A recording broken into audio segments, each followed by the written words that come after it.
Selamat sore.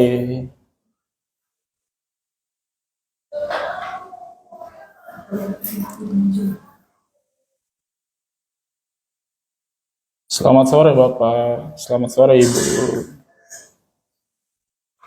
Bapak dan Ibu, saat ini kita di sesi live di Instagram Live, kita akan membahas tentang faktor penyebab anak yang berperilaku agresif. Kita memiliki narasumber yang merupakan juga dosen dari Politeknik Bintara Citra Bangsa. Nanti kita akan undang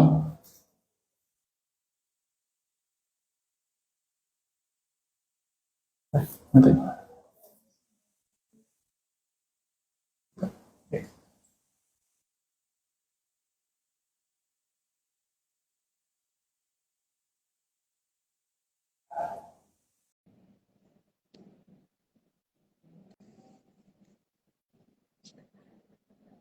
Sebentar ya teman-teman, kita undang dulu pembicara kita, narasumber kita.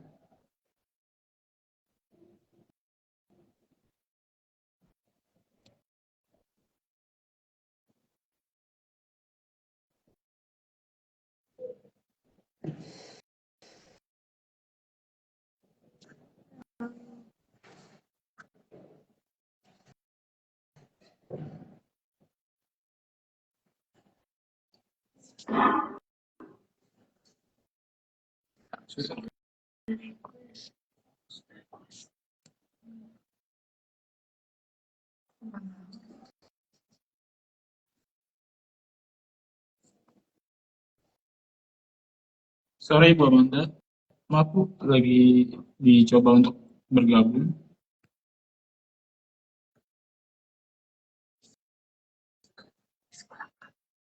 Ibu boleh di request ulang untuk boleh bergabung.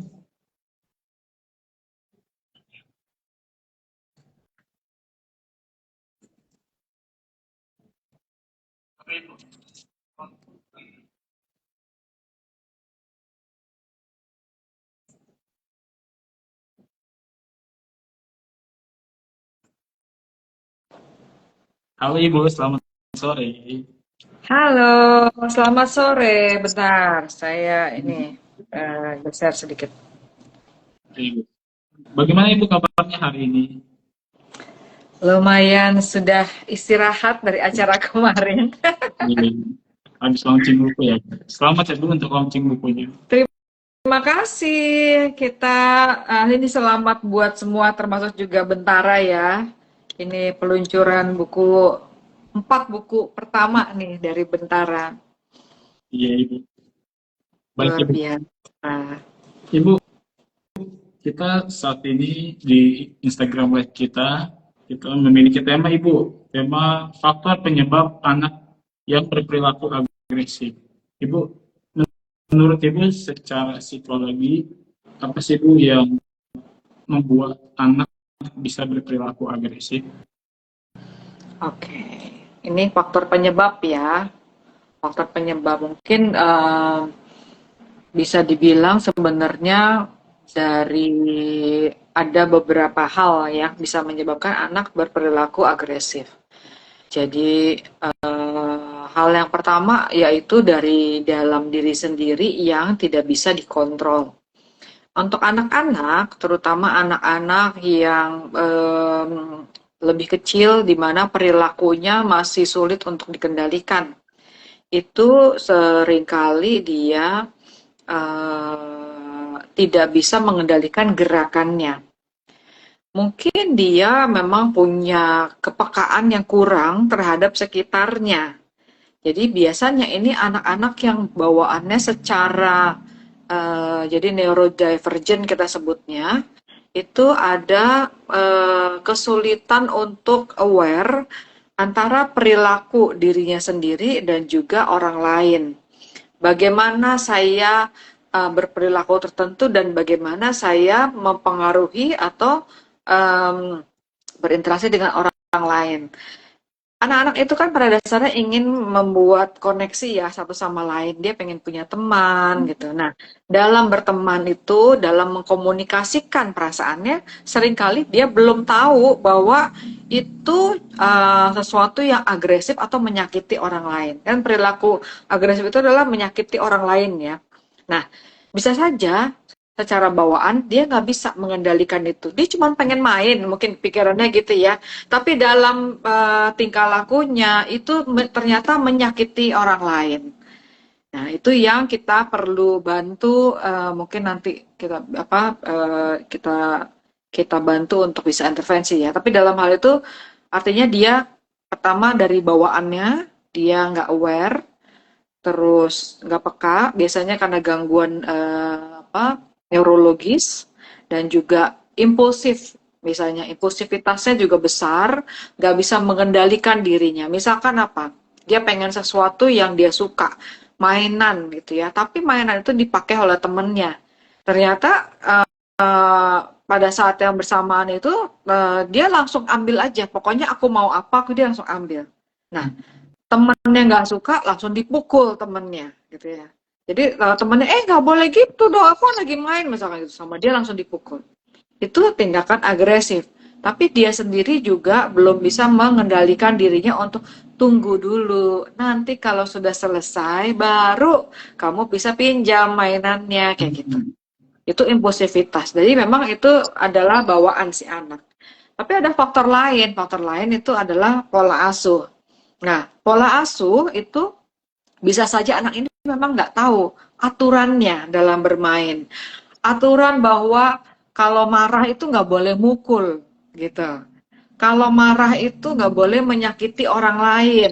Nah, atau di rumah memang selalu mendapat keinginannya. Sehingga semua orang di sekitarnya itu mengalah sama dia. Jadi dia nggak tahu apa namanya konsep mengalah itu apa.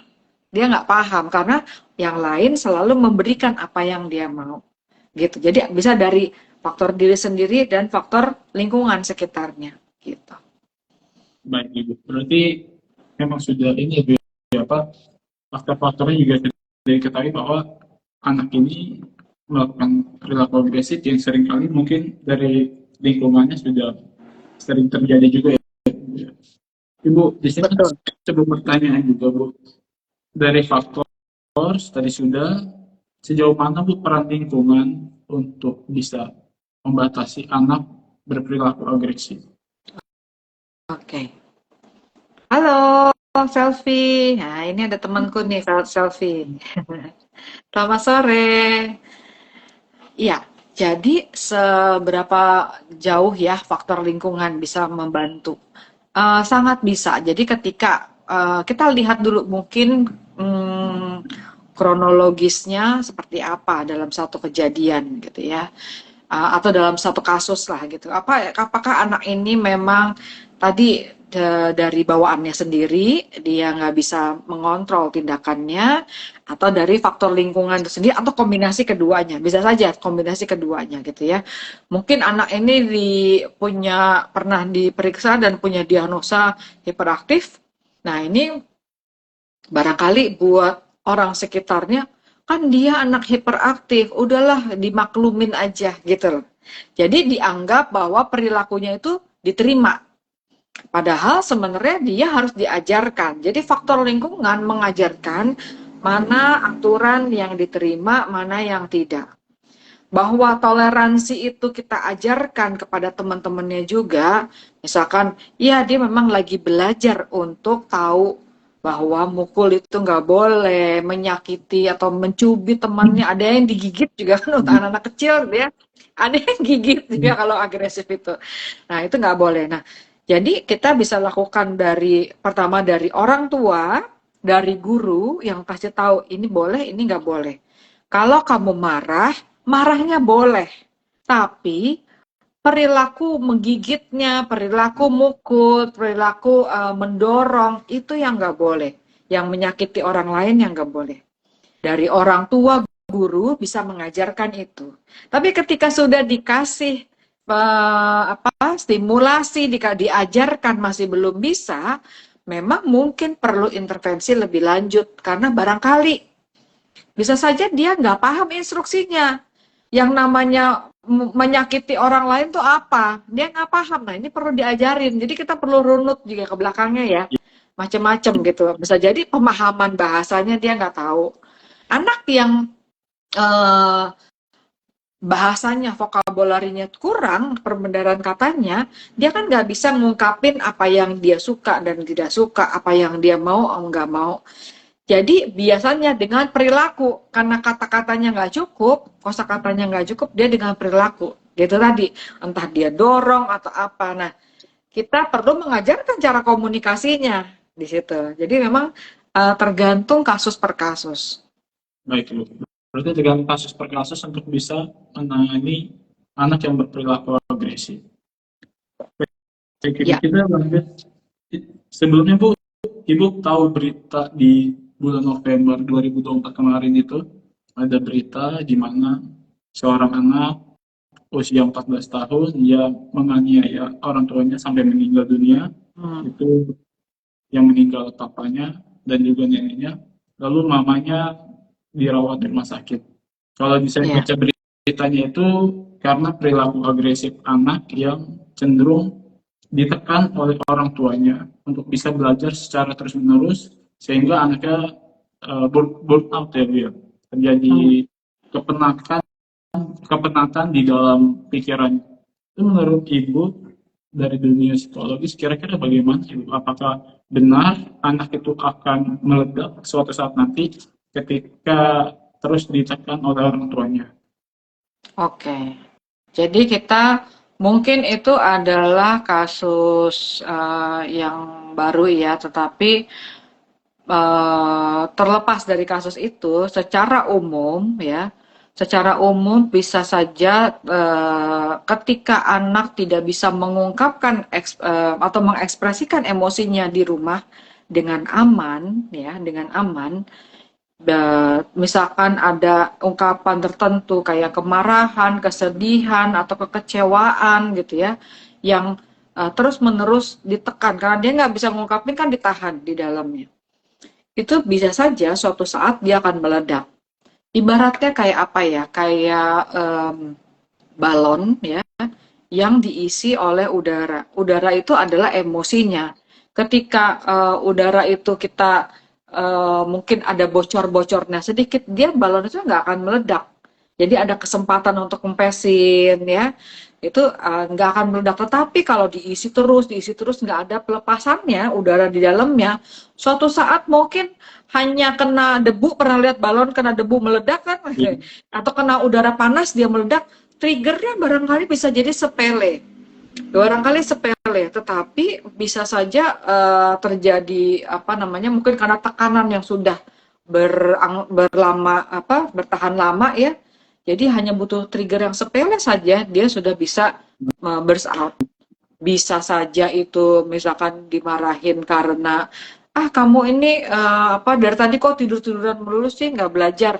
Itu kan sepele, hanya ditegur gitu. Atau enggak misalkan baju kamu kok gitu sih, misalkan dianggapnya dia anak itu menganggap dinilai jelek gitu ya. Tapi kemarahan-kemarahan yang lalu itu juga bisa jadi belum pernah terungkap, tiba-tiba karena teguran yang sepele akhirnya meledak. Dan pada saat meledak itu emosi pikiran kita sudah dikuasai oleh emosi. Dan ketika itu terjadi, kita nggak akan bisa memilah apakah tindakan saya ini akan berakibat fatal, akan berakibat buruk atau tidak. Makanya supaya kita tidak sampai dikuasai emosi, kita harus punya kesempatan untuk rilis sedikit-sedikit gitu. Jangan sampai dia terlalu kuat tekanannya gitu. Mungkin berhubungan juga sedikit ya, Eben aku tambahkan tadi soal penyebab. Tadi kan selain ada dari diri sendiri dan dari faktor lingkungan. Nah, dari faktor lingkungan itu juga bisa berpengaruh kayak misalkan anak yang tidak bisa berekspresi dengan aman, baik itu ekspresi yang tertahan ya tadi ya, entah ketakutan, jangan takut, jangan marah, kok kamu digituin marah sih gitu ya. Tadi itu juga bisa membuat anak tiba-tiba meledak kemarahannya gitu. Dan ketika itu terjadi, akhirnya bertindak agresif tadi tanpa dipikir. Jadi mungkin bukan maksudnya dia, mungkin ya, saya kan nggak tahu juga kasusnya. Jadi maksudnya saya tidak memeriksa, dan kalaupun saya memeriksa, saya nggak mungkin akan open juga di sini karena itu ada kode etiknya, faktor kerahasiaan ya. Jadi kalau memang ternyata anak ini memang secara apa ya, di rumah juga dibiasakan tadi nggak boleh, jadi suatu kebiasaan atau suatu budaya di rumah nggak boleh ngomongin emosi, kemarahan atau apa, bisa saja akhirnya trigger yang kecil itu membuat dia meledak dan bertindak agresif tadi. Ujung-ujungnya ternyata dia nggak sadar, oh ternyata barangkali nih dorong, kan ada anak yang dorong terus ternyata dia, anak yang didorong itu ternyata masuk ke got, luka. Maksudnya dia bukan yang mau ngelukain si anak, tapi bisa saja dia cuma pengen, ih kamu pernah kesana dong gitu, jangan deket-deket aku, kayak gitu. Iya. Baik, Bu. Di sini juga ada sebuah pertanyaan lagi, Bu. Pertanyaan selanjutnya yang di mana peran teknologi, Bu. Sekarang kan banyak ya di sosial media, lebih terlebih khususnya video ataupun tontonan-tontonan yang sebenarnya belum bisa dikonsumsi oleh anak-anak, seperti berantem-berantem, Bu. Sering tuh video-video pendek yang melakukan pemukulan ataupun penganiayaan yang lain-lain. Peran teknologi menurut Ibu bagaimana, Bu? Sangat mempengaruhi untuk pola pikir dari anak untuk bisa berperilaku agresif, atau bagaimana untuk penjelasannya? Ya, baik. Jadi peran teknologi juga termasuk dari faktor lingkungan yang tadi ya. Ketika anak mungkin tidak didampingi oleh orang tua dalam mengakses teknologi, dalam mengakses mungkin berita-berita atau aplikasi atau game atau informasi yang masuk dari internet gitu ya, atau dari sosial media, ini juga nggak ada yang bantu anak untuk memfilter mana yang baik, mana yang tidak. Kan ibaratnya kita kasih anak makan gitu ya. Anak mungkin bisa ada yang makan makanan biasa, tapi ada yang senang kayak jajanan gitu ya, jajanan entah mungkin makanan ringan, snack yang banyak micinnya itu, gitu kan. Atau jajanan pasar di pinggir sekolah kan seringkali itu ya, yang banyak lalernya gitu, tapi enak banget. Gitu. Nah, anak sendiri kan belum paham apa makanan yang baik sama yang tidak baik, yang penting perutnya kenyang gitu kan. Nah, dalam dalam mungkin mengakses informasi atau tadi aplikasi, main game yang violence, orang tua juga perlu mendampingi sebenarnya. Minimal mereka tahu apa sih yang diakses oleh anak. Ada juga challenge-challenge tertentu ya, yang mungkin pernah dulu ada juga challenge neken dada itu kalau nggak salah, terus ada yang sampai pingsan. Nah, yang kayak gitu ya, itu bisa saja pressure dari temennya, tekanan dari temennya, itu membuat si anak ini melakukan. Tadinya dia nggak tahu nih, temennya ngomong, ada challenge ini nih, kamu ikutan. Kalau enggak, kalau saya nggak mau temenan sama kamu.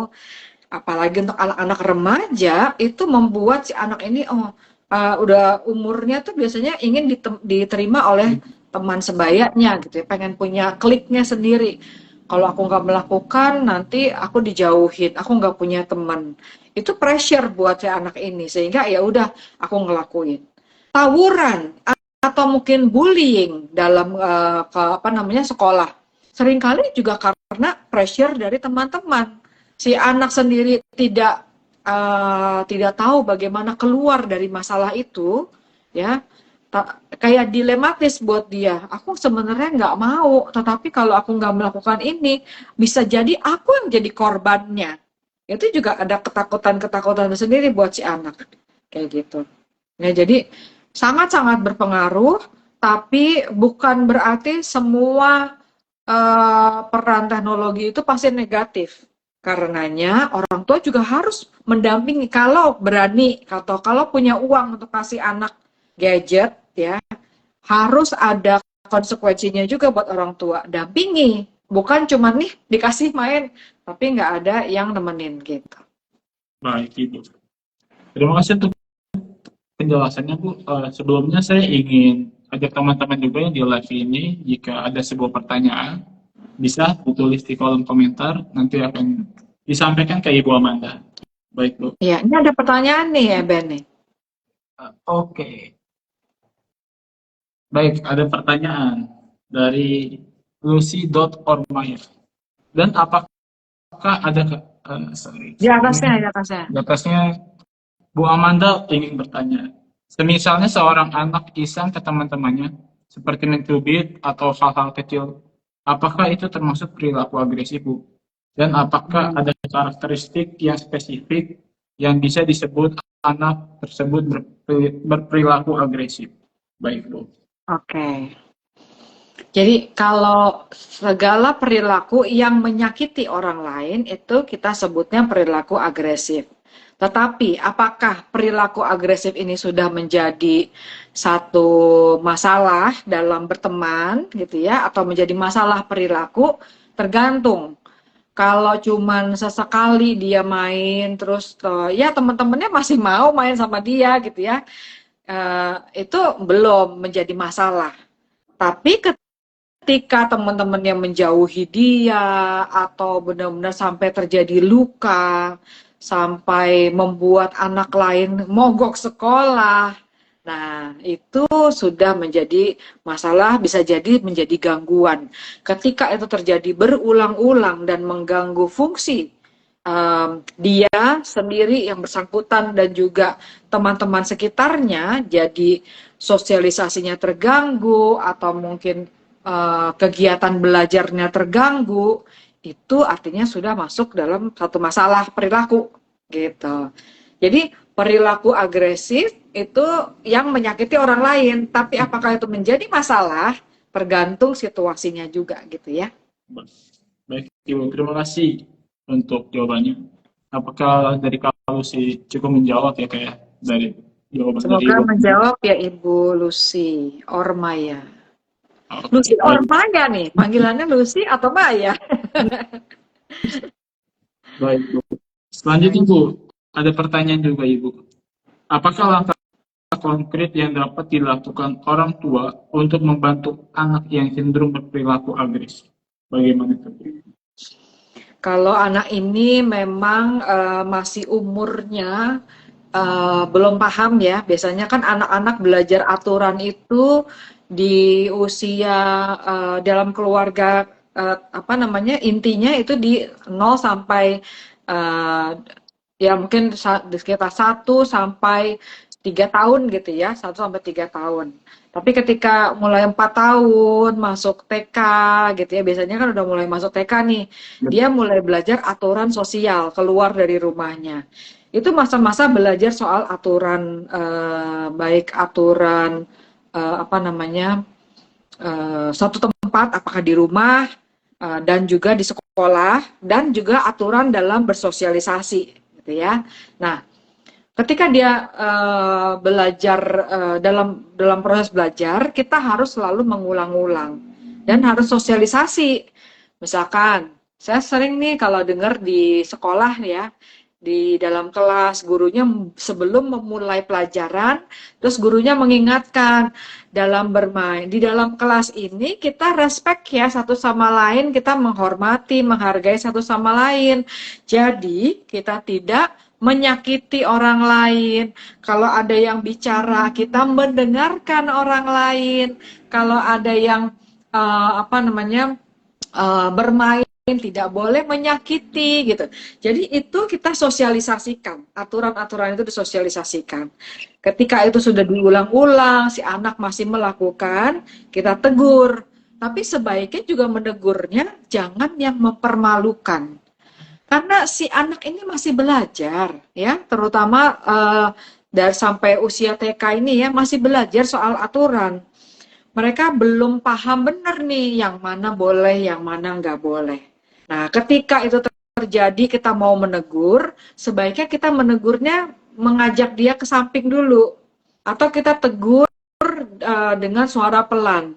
Jangan menegur di depan semua anak, apalagi membuat anak ini jadi pusat perhatian bahwa dia melakukan kesalahan, gitu. Itu akan membuat anak defensif, ya siapapun lah ya. Orang dewasa juga gitu, kalau ditegurnya dipermalukan juga Iya. jadinya nggak apa ya, dia malah mungkin punya konsep diri yang buruk ya, atau malah gini, enggak kok saya nggak salah gitu ya, dia enggak saya nggak mukul dia, nggak mau ngaku gitu ya. Anak kecil juga sama, itu adalah bentuk pertahanan dirinya. Nah, jadi jangan mempermalukan, tapi kemudian kita ulangin lagi. Kalau memang ternyata dia sudah berulang-ulang nggak bisa, coba ada konsekuensinya. Misalkan apa? Konsekuensinya harus yang selaras ya dengan perilakunya. Misalkan dia dorong temannya, terus temannya sampai luka. Artinya kan dia menyakiti gitu ya, dia menyakiti. Nah, dia harus melakukan, jadi mungkin konsekuensinya adalah memberikan perilaku yang berlawanan. Tadinya dia nyakitin, dia harus gimana ngebaikin temennya. Mungkin dikasih, kalau anak kecil ya biasanya dikasih plester lah, atau diajak ke ibu guru diobatin gitu, atau disayang-sayang temennya, maaf ya gitu. Jadi diajarin gimana caranya. Kamu kalau kamu udah nyakitin teman, mungkin kamu nggak sengaja, tapi kamu tetap harus minta maaf gitu. Tapi memang kita tidak bisa memaksa anak untuk minta maaf. Karena ketika kita paksa, si anak ini belum siap, justru dia akan memendam gitu. Jangan-jangan dia marahnya bukan sama si anak yang itu, tapi dia malah lebih marah ke guru. Nggak ada penyesalan, dia marah sama gurunya atau sama orang tuanya, ayo kamu minta maaf gitu. Jadinya kesel gitu, padahal aku belum siap nih, masih gengsi gitu ya. Anak kan juga punya, ada pride-nya tersendiri ya. Jadi itu, jadi kita harus gimana, dia tetap mungkin minta maaf, tapi tunggu sampai dia siap. Kamu udah siap belum minta maaf? Kan tadi kan kamu dorong temanmu sampai luka. Atau kamu merusak mainan dia. Misalkan dia marah, terus gitu mainan dirusak krek gitu ya. Artinya kamu harus mengganti. Nah gitu. Konsekuensi itu diajarkan. Baik, Bu. Ibu, sebelumnya Bu, jadi sebelum kita live itu ada juga waktu saya share di Instagram saya ada sebuah pertanyaan, Bu. Saya ingin bacakan dulu di sini. Pertanyaannya gini, Bu. Apakah benar yang perlu dikhawatirkan jika anak memiliki jiwa pendiam dan penurut bisa menjadi agresif di luar? Jadi di rumahnya dia pendiam, sama orang tuanya nurut. Hanya saja di luar dia jadi agresif karena nggak bisa melampiaskan. Apakah betul Bu ada stigma seperti itu? Oke. Ya, itu nggak benar ya. Bukan berarti orang yang pendiam itu dianggap kayak apa, psikopat gitu ya, yang diam-diam ternyata dia serial killer, enggak. Tapi orang yang pendiam, dia tidak terlihat secara eksplisit oleh orang lain perasaannya dia. Karena dia tidak ekspresif, dia nggak nunjukin gitu kan. Kan level anak-anak itu kalau dia mau ngungkapin kemarahan, ketidaksukaan, itu pertama lewat perilaku. Makin besar karena biasanya vocabulary atau perbandaran katanya sudah makin banyak, dia udah bisa ngomong, aku nggak suka ini, aku maunya begini gitu. Nah, ketika si anak ini memang udah tahu kata-kata, dia udah bisa ngomong tapi dia memilih untuk nggak ngomong, itu kita yang harus sering mancing atau kita sering memperhatikan, observasi. Dia mungkin nggak ngomong kata-katanya, aku marah, tapi ternyata dari perilakunya, raut wajahnya tuh kelihatan sebenarnya. Dia diem gitu, ngambek, dia nggak mau merengut gitu ya, mukanya merengut, murung. Tadinya dia seneng makan sesuatu, akhirnya dia nggak mau makan gitu, misalkan gitu ya. Itu bisa dari perilakunya sebenarnya bisa terlihat. Nah, sering-sering ajak ngomong si anak, tapi ajak ngomongnya untuk anak-anak yang pendiam itu kita nggak bisa berharap menunggu dia ngomong gitu ya. Nah, kita bangun suasana dulu untuk dia mau bicara. Entah nanti kita ajak main dulu sama-sama, atau kita ajak diskusi gitu ya, lagi bikin sesuatu, tadi kamu kenapa gitu, kita deketin pelan-pelan gitu. Karena bisa saja si anak ini memang bukan anak yang ekspresif untuk ngungkapin, dia butuh apa namanya, butuh kesempatan atau menunggu moodnya memang untuk ngungkapin kayak gitu. Orang tua harus lebih aktif menggali kalau anak-anaknya pendiam supaya kita paham apa sih yang dia rasakan gitu. Jadi bukan berarti linear ya, pasti kalau anak pendiam ke depannya pasti begitu. Baik, Ibu. Semoga yang pertanyaan ini yang bertanya menonton juga di live Semoga kita. ya. Semoga Atau ini ada direkam nggak nanti? Mungkin dia bisa nonton lagi. dia datang, Bu. Direkam ya. Baik, Bu. Ini kita masuk ke pertanyaan berikutnya, Bu. Kapan ya, Bu, saat yang tepat untuk orang tua mengajak anak ke psikolog untuk bisa bercerita mungkin anaknya ketika mungkin saat dia memiliki perilaku agresif. Jadi kapan saat yang tepat untuk orang tua berperan untuk membantu anaknya ke psikolog? Oke. Saat yang tepat adalah ketika fungsinya sudah terganggu. Dia tadi mungkin dijauhin sama teman-temannya, itu fungsi sosial ya. Mungkin belum masuk sekolah tapi di sekolah mungkin nggak bermasalah, tapi dia bermasalah sama tetangganya atau sama sepupunya atau sama sibling ya, sama saudara-saudaranya sendiri gitu, saudara kandungnya. Bisa saja gitu. Dan ketika fungsi sosial terganggu dan kita nggak bisa ngatasin lagi, mungkin tadi dia dijauhin sama teman-temannya, itu perlu diperiksa dulu.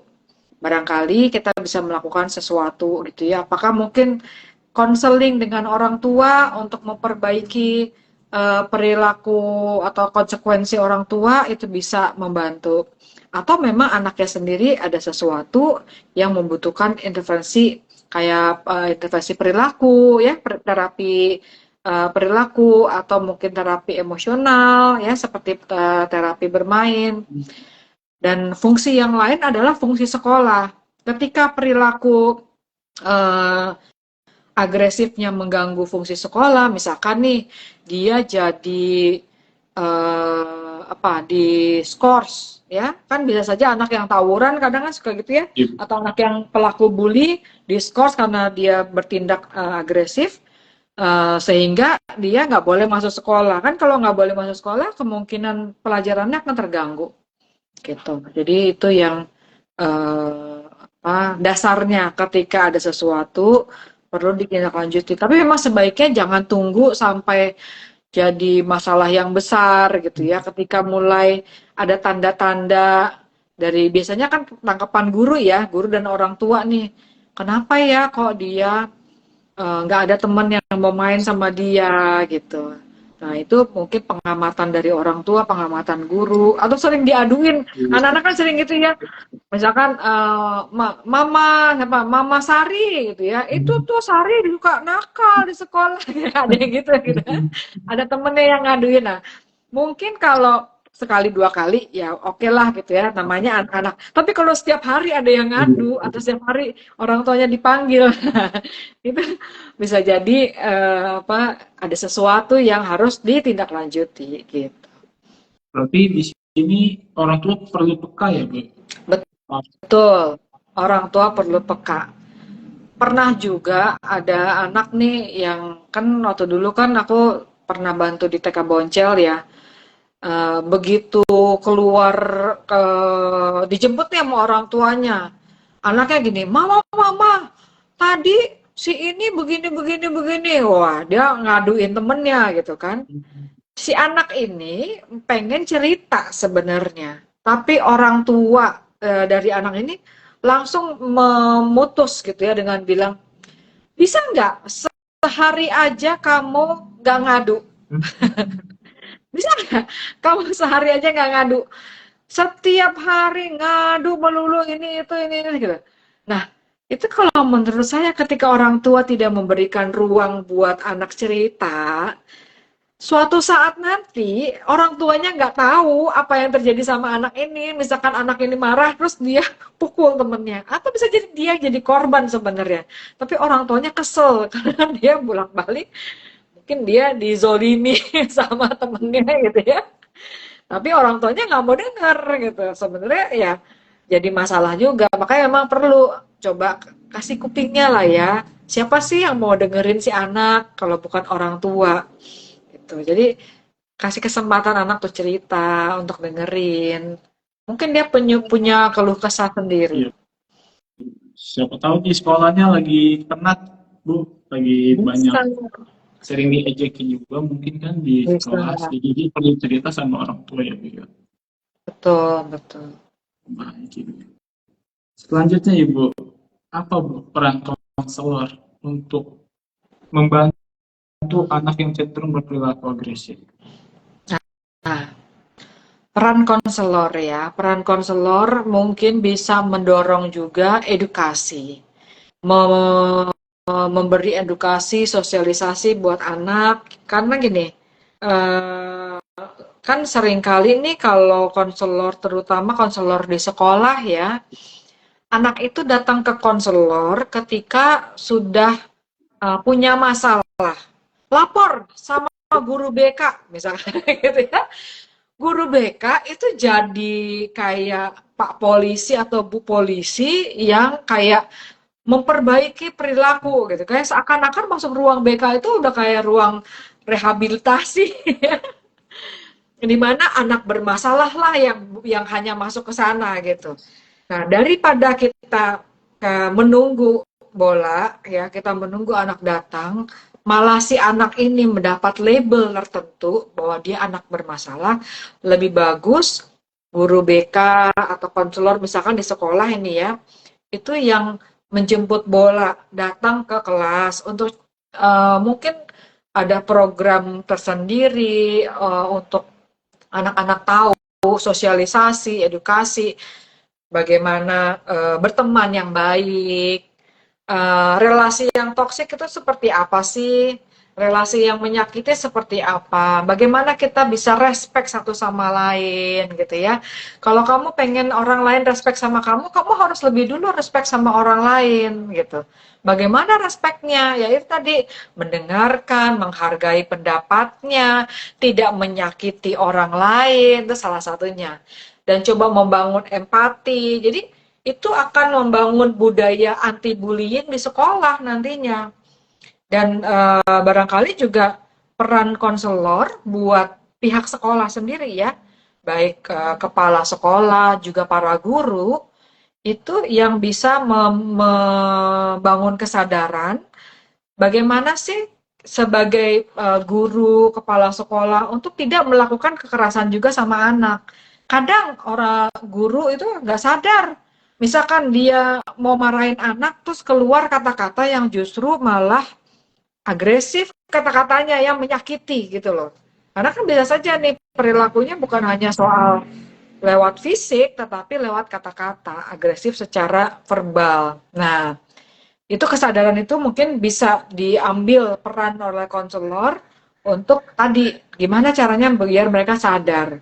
Mungkin ada guru-guru yang kesana guru killer gitu ya, atau mungkin apa dari pihak kepala sekolah bagaimana membuat satu sistem.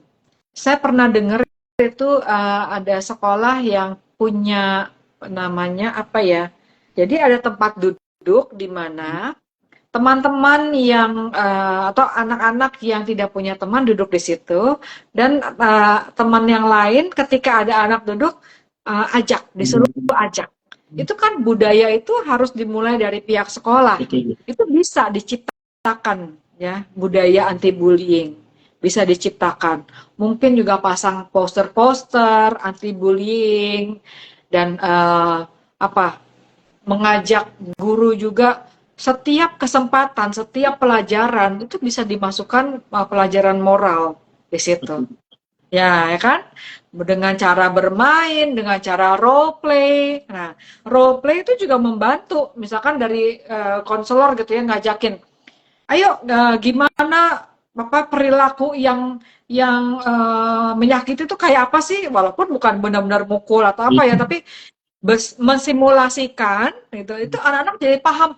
Oh, kalau yang begitu tuh nggak boleh loh. Oh, itu yang begini nggak baik. Nah, itu diskusi, buatlah diskusi-diskusi di kelas. Itu bisa juga apa yang kamu lakukan kalau ada temanmu yang menyakiti teman lain. Kamu harus apa gitu. Itu kan juga bisa didiskusikan sehingga anak-anak paham.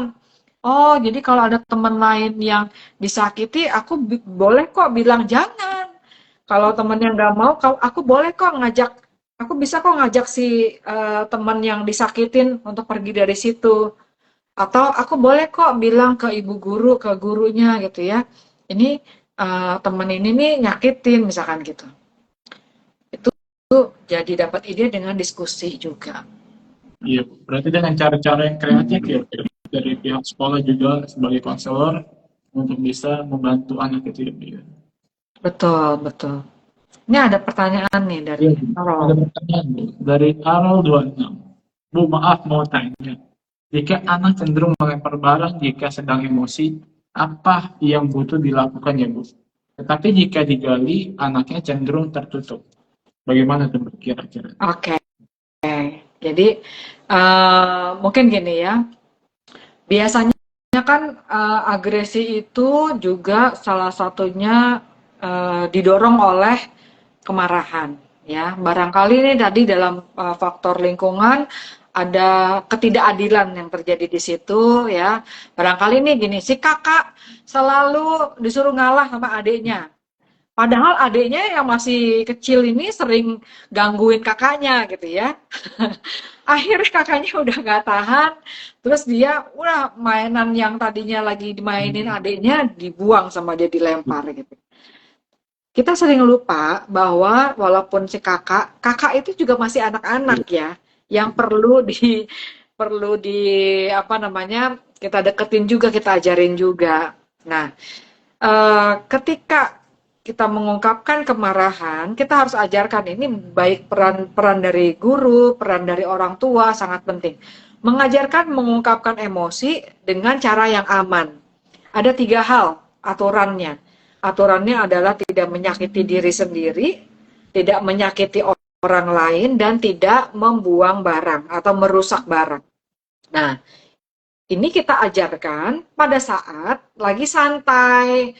Jangan pada saat anak udah mulai agresif, baru kita ajarin, nggak boleh begini, nggak boleh begitu, percuma. Ketika itu sudah dilakukan, nah itu kita harus menyetop gitu ya, harus memberhentikan. Tapi ajarin dulu 3 hal ini, sosialisasi dulu aturan.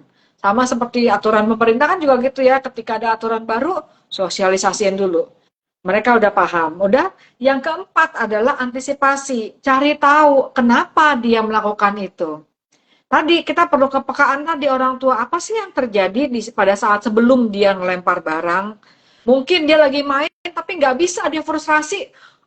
Mainannya susah, main misalkan Legonya tuh susahnya kecil gitu, dilempar barangnya mungkin. Atau tadi dia rebutan berantem sama adiknya. Nah, kita harus on the spot, pada saat itu kita ambil, tidak boleh buang barang. Jadi tegas gitu ya, tidak boleh buang barang. Oke? Terus kita cari tahu, tadi apa sih yang terjadi? Kenapa? Kalau anaknya masih tantrum, masih lempar-lempar, nah kita tenangin dulu. Kita tenangin dulu, ketika dia sudah tenang, baru kita ajak ngomong. Jangan kita ajak ngomong lagi, dia nangis-nangis, teriak-teriak, percuma.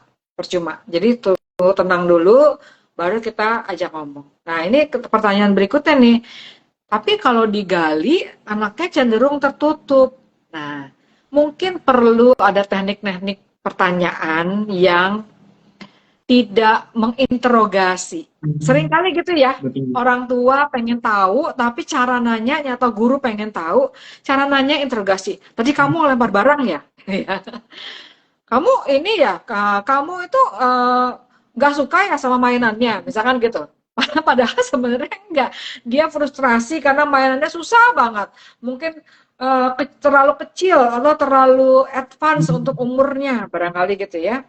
Jadi susah ya mainnya, misalkan gitu.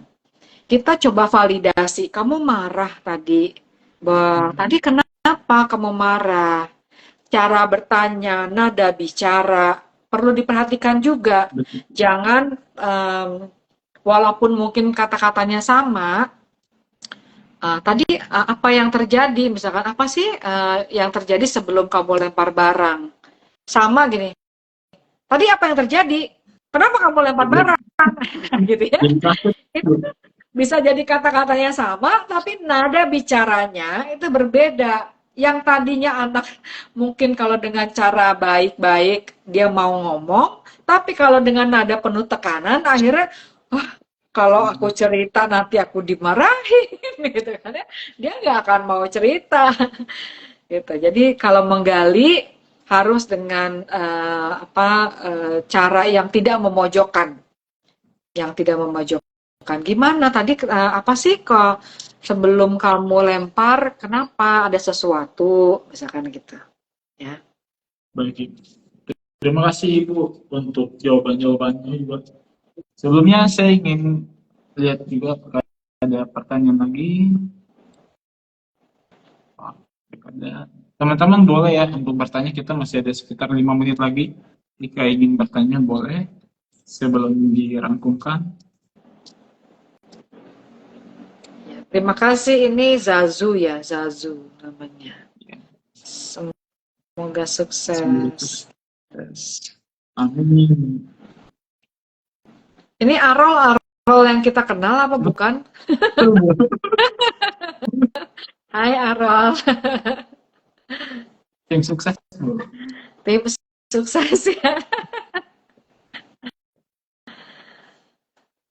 Bu, kalau saya pertanyaan pribadi boleh? Boleh dong. Saya ingin bertanya. Kira-kira Bu, adakah langkah-langkah untuk calon orang tua untuk bisa parenting yang baik agar menghindari anak berperilaku agresif?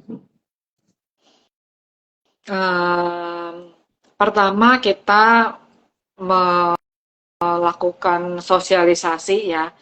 Aturan itu penting. Anak itu kadang orang tua tuh kadang gini, saking sayangnya sama anak, terus ya udahlah memaklumi semua perilaku anak, ya. Ketika dia melanggar aturan, ya udah segala hal dimaklumi. Tapi cara kita justru tidak membantu anak ketika dia boleh segala hal gitu ya. Ibaratnya rambu lalu lintas.